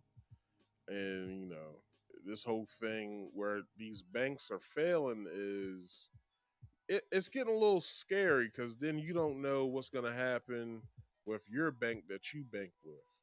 As I said earlier, it's a PNC bank that's shutting down here in my town, and so will most of those bank or some of those regional banks of PNC and other ones also shut down in a town near you, or they might just go away, or you might see a rebranding because some other banking institution bought them. You never know. You never know what might happen in your town. So hope you guys learned something today. I had some fun, said some jokes. So, with that being said, let's get into doing these promotions so I can get y'all the hell on out of here. Excuse me. All right, so everybody, I do this here game. I do a game stream here on this channel called Marcus Speaks Play. You can come and watch every Friday at 6:30 p.m. Eastern Standard Time. If you was here last night and you're wondering, hey, where's your stream from last night? I put it in Friday because I was messing around with the color and because I was getting mad because my gameplay doesn't look like everybody else's gameplay. Like mine is like hazy and stuff like that. So I'm steady working with it. I'm trying to figure it out. I'm trying to see why it looks the way that it does. I'm trying to make sure it looks good, just like the rest of everyone else who is presenting their gameplay as well. So I want mine to be just as good, if not better, than theirs. So you guys can come over here and start watching all of my game streams. So with that being said, yes, I didn't come back this morning because my brother was tired. I was up probably until 4:30 this morning, tweaking and trying to make the thing look better. And I still have to go there tonight and do the same thing. Hopefully by next week, I have it done and it looks good, crisp. But I don't know what the hell I'm gonna do if not. So, I don't know. I'll figure it out, and next week I'll make sure that you guys have a good game stream. But also on Saturdays, like today, you can come and watch my podcast where I get to talk about trending topics and other random topics that happen during the week. I give a nice, fun perspective, educational perspective as well to what I do here. So, with that being said, please do me a favor if you could. Subscribe to the channel, alright? I ain't gonna tell you no more.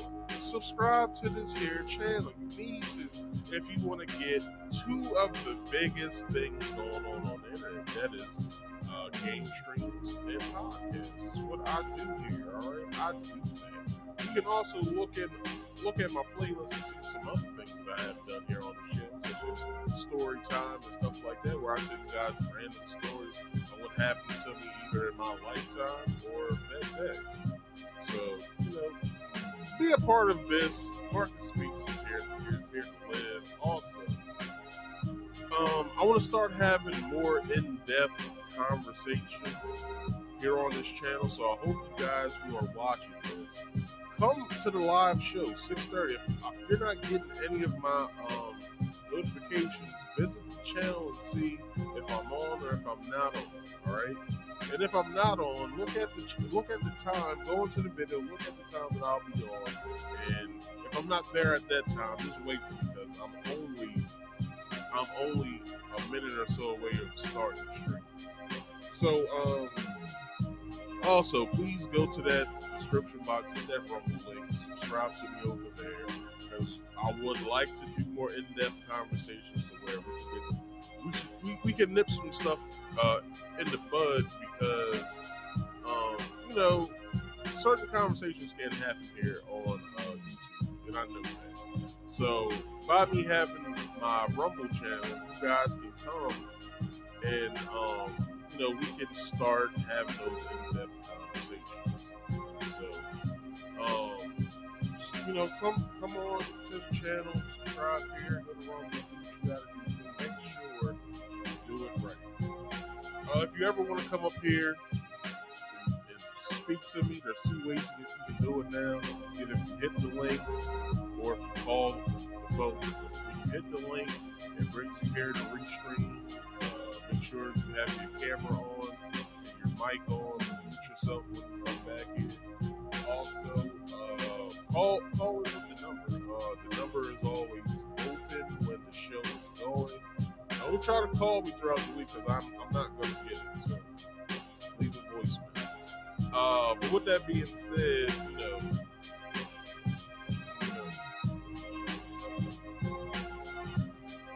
either hit the link or hit the number at 302-283-9791, 302-283-9791.